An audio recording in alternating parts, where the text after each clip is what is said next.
Umani ng kontrobersya ang naging laban ng San Miguel Beermen at ng TNT sa Game 1 ng Best of 7 Finals ng PBA.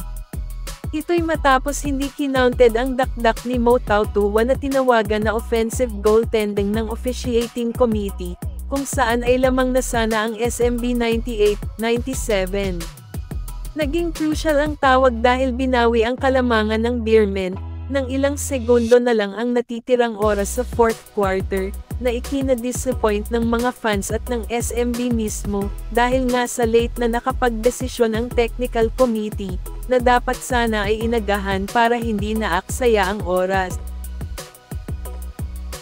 At dahil sa nangyari, dismayado ang mga fans ng SMB. Kasabay nito ay hindi matanggap ng San Miguel Beermen ang naging hatol ng PBA official, kaya sumiklab ang galit ni Chris Ross, habang frustrated si Mo Tautuwa sa naging desisyon ng committee. Samantala, hindi naman nakapagpigil si SMB Team Governor Robert Nun, na dumiretso na sa committee table para kumprontahin sila kasama ang mga referee, hinggil sa controversial play. Dito nasayang ang comeback win sana ng SMB.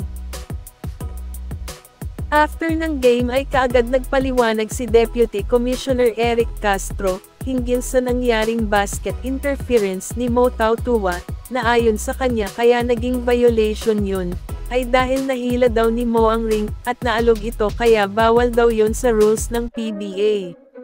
Tanong ng nakararami, bakit natagalan sila sa pagdedesisyon, at bakit hindi nila agad itinigil ang laro para ma-review ng mabuti, at i-reset kung dapat bang i-reset ang shot clock.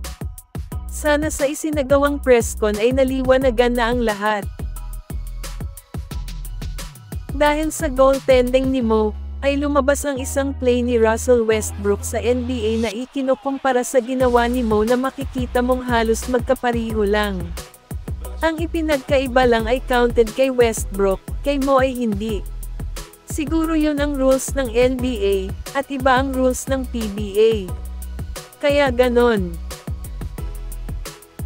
Pagkatapos ng presscon ni Deputy Commissioner Eric Castro, naglabas ng salo-obin si Boss Al Francis Chua, kung saan kinwestiyon niya ang technical committee kung bakit nagsagawa sila ng pagsusuri gayong hindi naman nagreklamo ang TNT bench sa nangyaring dunk ni Mo.